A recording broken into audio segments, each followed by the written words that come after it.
When Michael Jackson's sixth studio album was released on November 30th, 1982, no one could have predicted the cultural tsunami that was about to unfold. The world was on the cusp of a new era in entertainment, and this album became its definitive soundtrack. It did not just sell well, it redefined the very concept of commercial success in the music industry. Sales figures quickly soared into the tens of millions, making it the best-selling album of all time, a record it still holds today.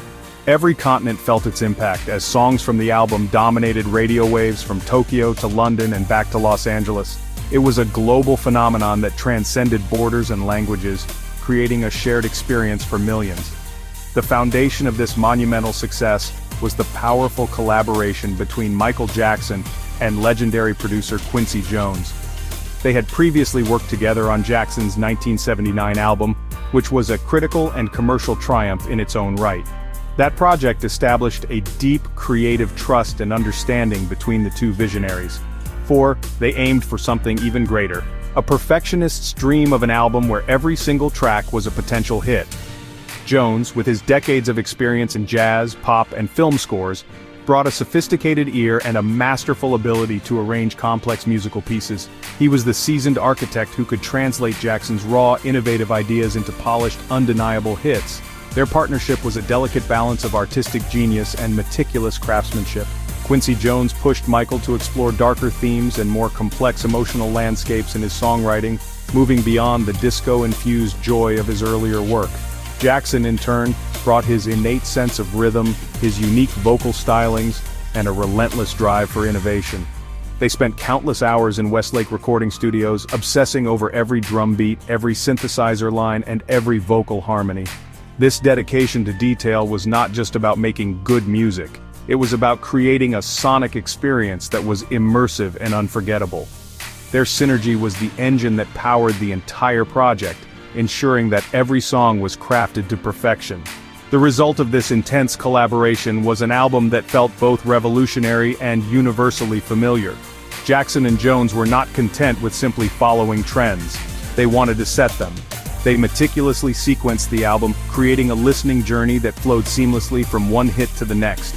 The ambition was clear: to break down musical and cultural barriers and create a pop masterpiece for the ages. The stage was set, the talent was aligned, and the world was ready for a new kind of superstar.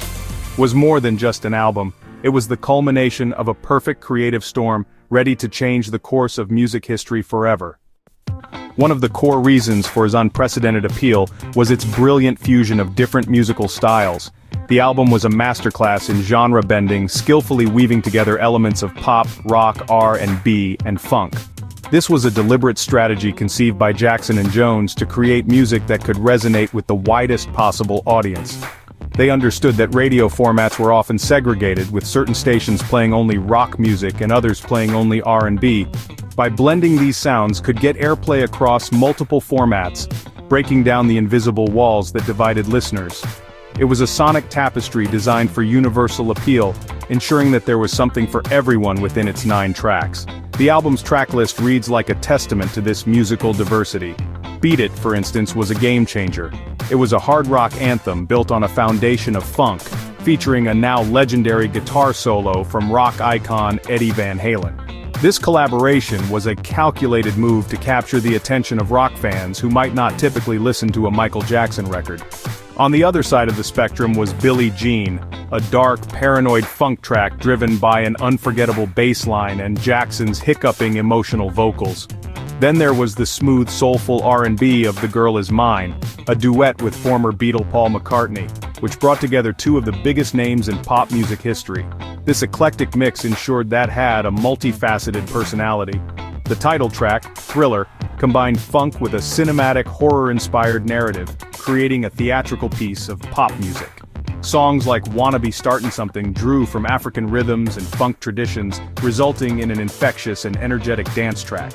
Meanwhile, Human Nature offered a soft, introspective ballad with a lush, atmospheric sound that showcased Jackson's vocal vulnerability. Each song was a world unto itself, yet they all fit together cohesively, held together by Jackson's distinctive voice and the pristine production quality that Quincy Jones brought to the project. The album was a journey through the landscape of popular music, by refusing to be confined to a single genre, not only appealed to a broad audience but also reshaped the sound of pop music itself. It proved that an artist could successfully blend disparate styles without alienating their core fanbase. In fact, it demonstrated that doing so could create something more powerful and enduring. Artists who followed were inspired by this approach, leading to a new era of pop music that was more diverse and experimental.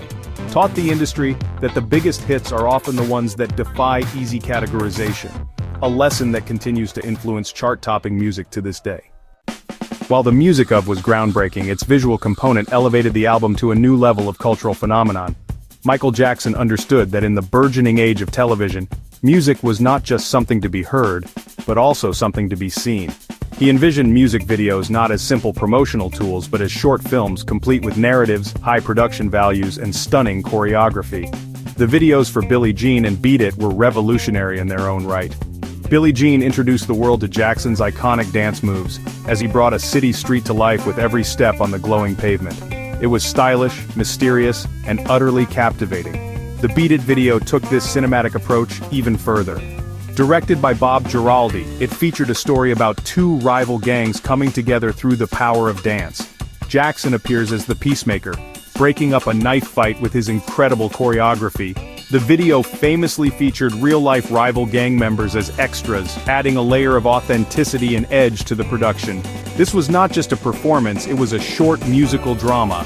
The intricate, synchronized dance sequences were unlike anything seen before in a music video. It established a new standard, transforming the medium from a marketing afterthought into a vital art form. The impact was immediate and profound. Then came Thriller. The nearly 14-minute-long epic, directed by Hollywood filmmaker John Landis, completely shattered all expectations of what a music video could be. It was a full-blown horror comedy short film with a plot, dialogue, and groundbreaking special effects. The video's premiere was a global television event eagerly anticipated by millions of fans. The sight of Jackson transforming into a werewolf and later leading an army of zombies in a flawlessly choreographed dance routine became one of the most iconic images in pop culture history. It was ambitious, terrifying, and endlessly entertaining, cementing Jackson's status as a master of visual storytelling. The Thriller video did more than just sell albums, it changed the music industry forever. It proved that a music video could be a major cultural event and a significant revenue stream. The making of Michael Jackson's Thriller documentary became the best-selling home video of its time. MTV, the new cable channel that had been instrumental in the album's rise, played the video in heavy rotation, and its popularity skyrocketed as a result. After Thriller, artists and record labels began investing more heavily in music videos, understanding their power to define an artist's image and legacy. Michael Jackson had turned the music video into an essential part of the pop music experience. The timing of his release was perfect, coinciding with the rise of MTV. In its early days, the music video channel was criticized for its lack of diversity, primarily featuring white rock artists. Michael Jackson's videos shattered that racial barrier. When CBS Records president Walter Yetnikoff threatened to pull all of his company's artists from the channel unless they played Billie Jean, MTV relented. The video's immediate popularity with viewers forced the channel to change its programming. Jackson became the first black artist to be featured in heavy rotation on MTV, paving the way for a generation of artists of color, including Prince and Whitney Houston, to gain mainstream exposure. Beyond the screen, Jackson's live performances and signature dance moves were crucial to his colossal success. During the television special in 1983, Jackson performed Billie Jean live for the first time. It was during this performance that he debuted the Moonwalk, a dance move that seemed to defy gravity. The audience was left in absolute awe. That single performance created a moment of collective cultural astonishment and sent album sales into the stratosphere. His electrifying stage presence, combining fluid grace with sharp, precise movements, made him the most exciting performer on the planet. His white glove, fedora, and sequin jackets became instantly recognizable symbols of his artistry. The critical acclaim for was as massive as its commercial success. At the 1984 Grammy Awards, Michael Jackson made history by winning a record-breaking 8 awards in a single night, including Album of the Year and Record of the Year for Beat It. This sweep solidified the album's status as a masterpiece acknowledged by both the public and the industry. The awards were a testament to the album's artistic merit, its technical brilliance, and its profound cultural impact. It was a crowning achievement for Jackson and Jones, validating their ambitious goal of creating an album where every song was a classic. The image of Jackson on stage, surrounded by his trophies, became an enduring symbol of his peak. Decades after its release, continues to cast a long shadow over the worlds of music, dance, and fashion. Its influence is still heard in the genre-blending sounds of contemporary pop and R&B artists. Dancers around the world still study Jackson's choreography, and his fashion choices continue to inspire designers. The album remains a cultural touchstone, a work of art that not only defined an era but also set a standard for pop perfection that has rarely been matched. It is more than just the best-selling album of all time. It is a timeless masterpiece that transformed Michael Jackson into the king of pop and changed music forever.